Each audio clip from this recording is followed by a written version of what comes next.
वर्ष भर में 4 बार नवरात्र आते हैं।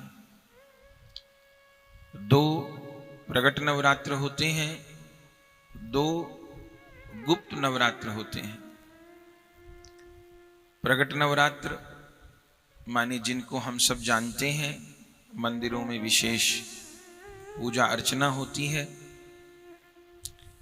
एक नवरात्र जब सर्दियां खत्म होती हैं, गर्मियां आने को होती हैं, तो चैत्र मास में शुक्ल पक्ष की प्रतिपदा से प्रारंभ होते हैं, जिनको वासांतिक नवरात्र कहते हैं।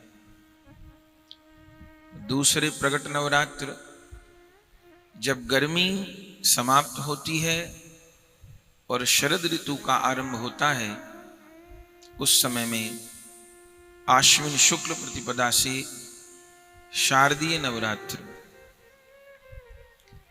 इनके अतिरिक्त 2 गुप्त नवरात्र भी आते हैं। एक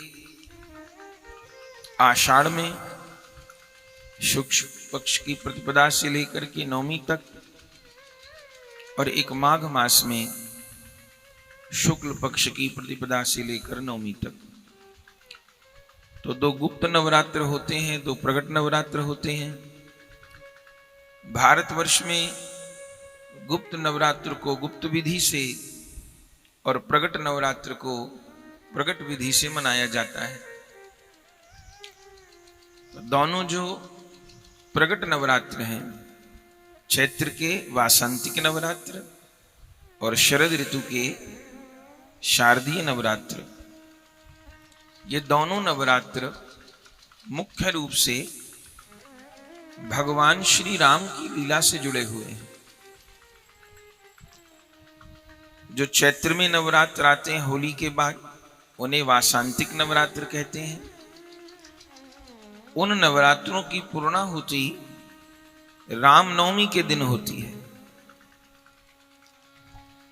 नवमी तिथि मधुमास पुनीता, शुक्ल पक्ष अभिजित हरिप्रीता, मध्य दिवस अति शीत न घामा, पावन काल लोक विश्रामा। तो वासंतिक नवरात्र की पूर्णाहुति पूर्णता नवमी को, उस दिन श्री राम जी का प्राकट्य हम सब मनाते हैं, श्री राम नवमी मनाते हैं, राम जी का उत्सव मनाते हैं। पूरे भारतवर्ष में रामनवमी मनाई जाती है। और इन नवरात्र की पूर्णता पर क्या होता है? इन शारदीय नवरात्र की पूर्णता पर विजयदशमी होती है, जिस दिन भगवान श्री राम ने उस दशानन का, उस मोह रूपी रावण का अंत किया। सारी सृष्टि को आतंकवाद से मुक्त किया। अहंकार रूप कुंभकर्ण का अंत किया,